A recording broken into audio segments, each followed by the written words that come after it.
For years, China's moon program looked mostly symbolic. A few rovers, a few flags, a prestige project meant to prove that China could reach space too. But in 2024, that story changed. China returned the first samples ever collected from the far side of the moon. It revealed new details about a permanent lunar research station. It began testing moon-made bricks outside the Tiangong space station, and it moved closer to a plan for long-term power on the lunar surface.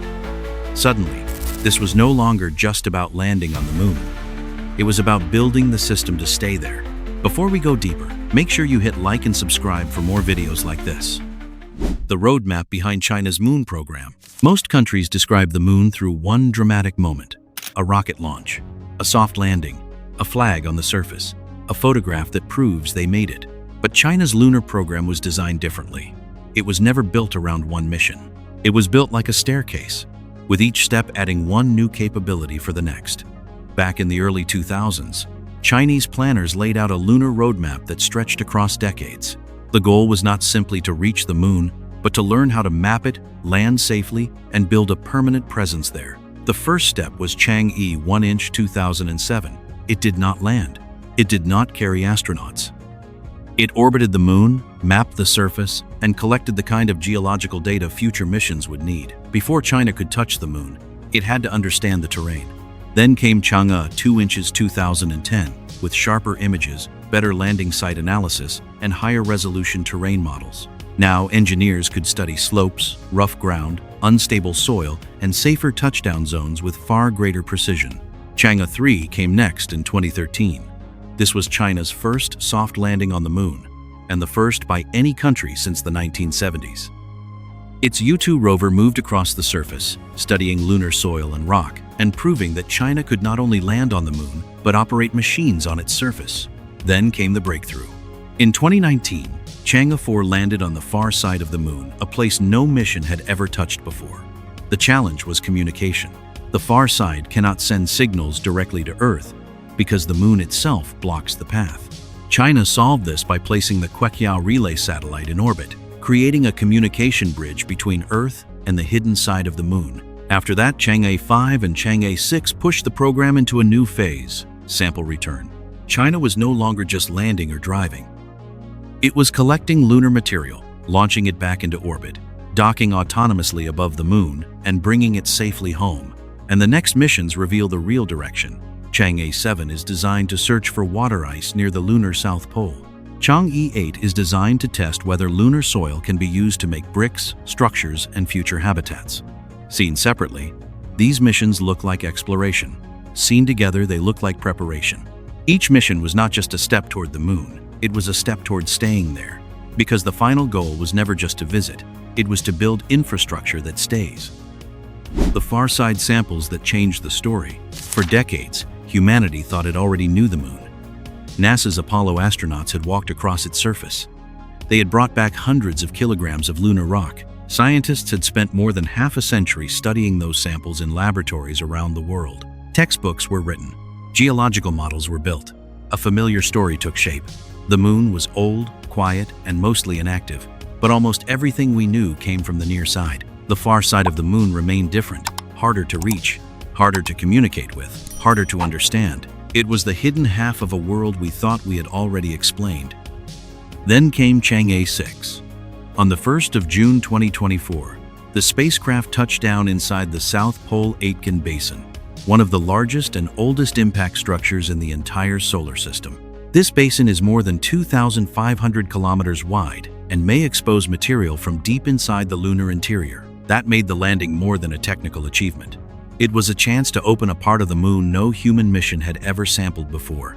Over the next few days, Chang'e 6 drilled, scooped, sealed, and launched 1,935.3 grams of lunar soil and rock back into orbit. The sample container docked with another spacecraft above the moon, then began the long trip home. On the 25th of June 2024, those far side samples returned safely to Earth. And when scientists opened them, the story became even more interesting. Some rocks showed evidence of volcanic activity far more recently than many models had predicted. One study dated far-side basalt to around 2.83 billion years old, suggesting the moon may have stayed volcanically active longer than expected. Another study suggested the lunar magnetic field may have strengthened again around that same period. And another found that the far side mantle appears much drier than the near side, meaning the moon may be far more chemically uneven than scientists once believed. In other words, the moon was not as simple as it looked. It was not just a gray, silent world left behind by history. It was more complicated, more active, more divided between its two faces. And suddenly, China's lunar missions no longer looked like symbolic exploration. They looked like scientific prospecting, searching not just for answers, but for the practical value hidden in the moon itself. Why the lunar South Pole matters. For most of history, the moon looked empty, a gray world of dust, craters, silence, and abandoned footprints, a place humans had visited, studied, and then left behind. But the most valuable part of the moon may not be the places astronauts already walked. It may be the places sunlight has almost never touched. That is why the lunar South Pole matters. Unlike the bright, open plains where Apollo landed, the South Pole is a world of shadows. The moon barely tilts on its axis, so sunlight reaches the polar regions at an extremely low angle. It does not shine down from above. It skims across the surface. And in some deep craters, the light never reaches the bottom, not for a day, not for a century. In some places, not for billions of years. These are permanently shadowed regions, some of the coldest places in the solar system. Temperatures can fall below -170 degrees Celsius, cold enough to preserve materials that would disappear almost anywhere else on the moon. And that darkness may be hiding the resource that changes everything. Water. Over billions of years, comets and water-rich asteroids struck the lunar surface. Most of that water was destroyed by sunlight or escaped into space. But inside these frozen craters, some of it may have survived, trapped like ancient ice in a natural deep freezer. That turns the South Pole into more than a scientific target. It turns it into a potential supply zone. Because water in space is not just water. It can be used for drinking. It can be split into oxygen for breathing. And when separated into hydrogen and oxygen, it becomes rocket fuel, the same basic chemistry that can push spacecraft deeper into the solar system. That changes the economics of space. Launching fuel from Earth is expensive because Earth's gravity is enormous. Every kilogram has to be lifted out of a deep gravity well. But the moon's gravity is only about 1/6 of Earth's. If fuel can be produced on the lunar surface, future spacecraft may not need to carry everything from Earth. They could refuel on the moon. Suddenly, the moon is no longer just a destination.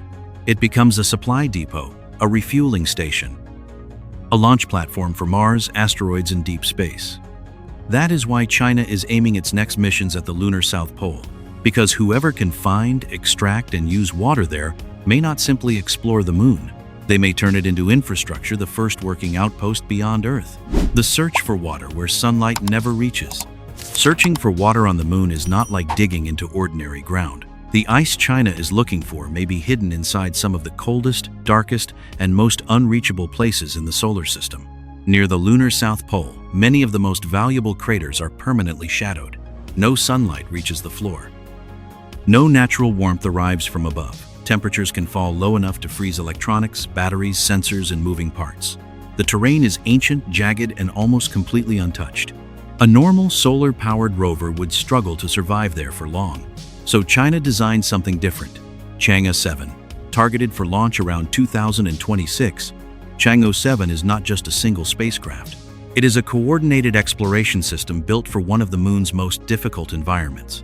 The mission includes an orbiter, a lander, a rover, and a small hopping probe designed to reach places where wheels may not survive.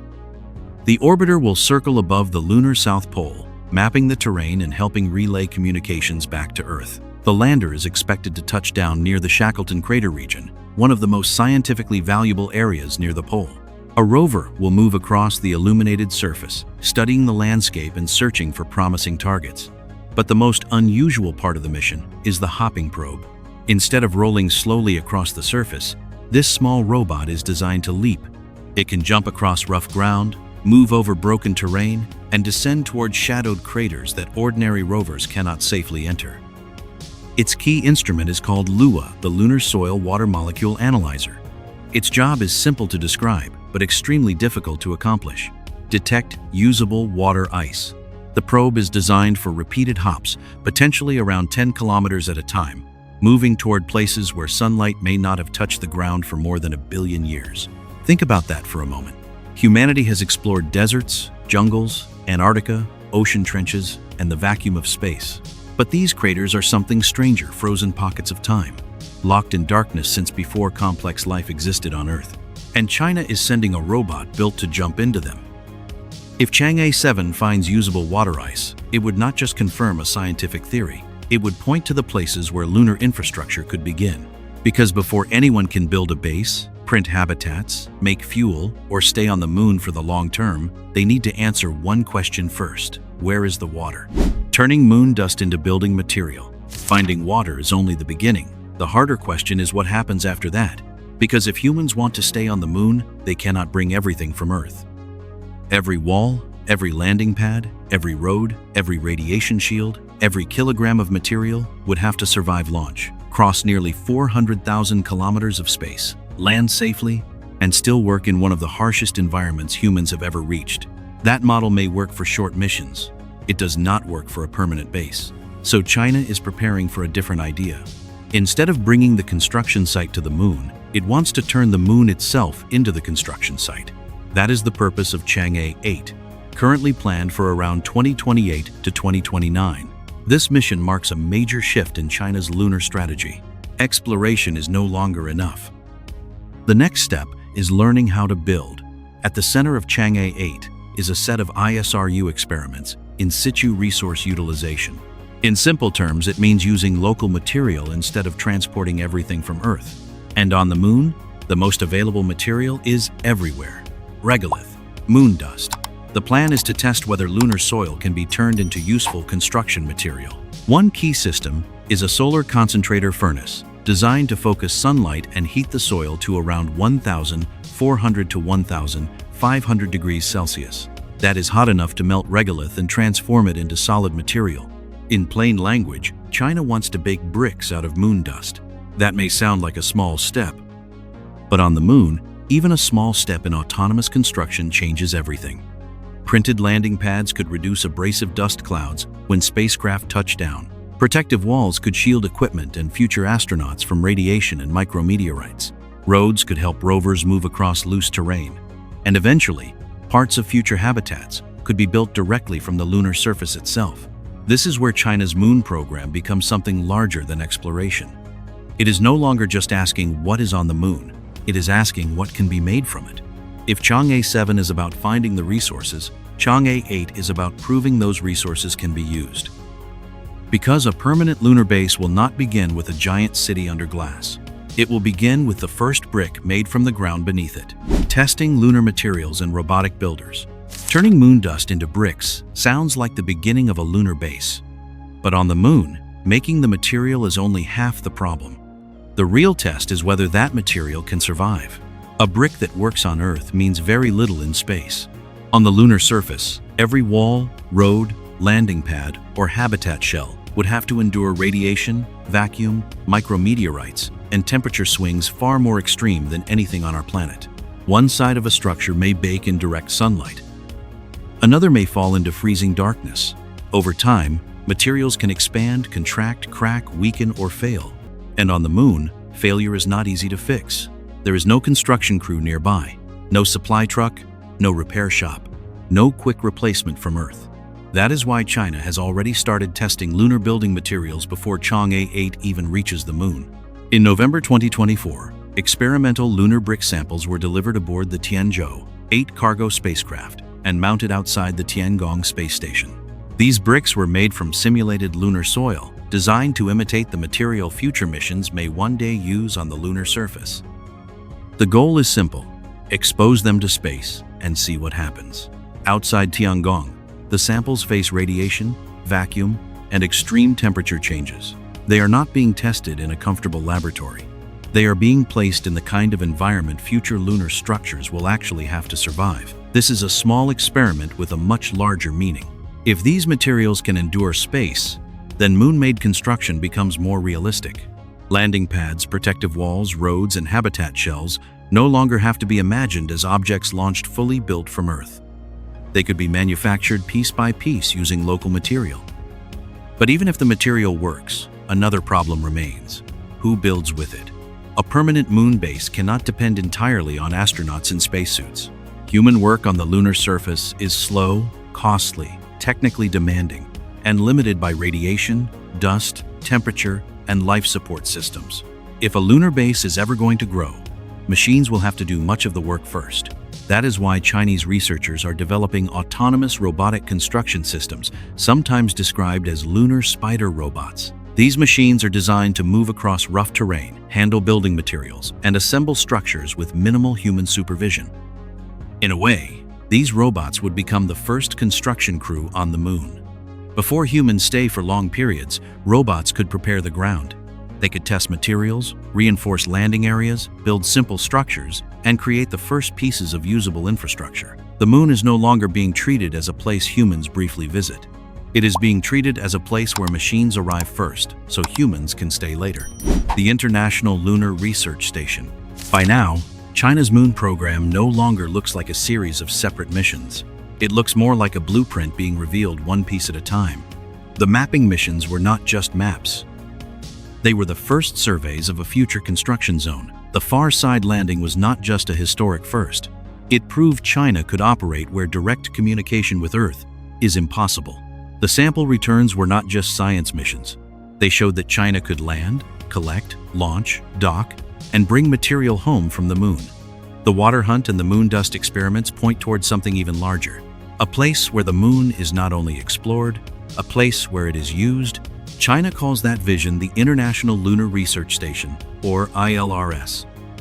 For years, the idea sounded distant, almost like science fiction. A long-term station near the lunar South Pole, supported first by robots and eventually by humans.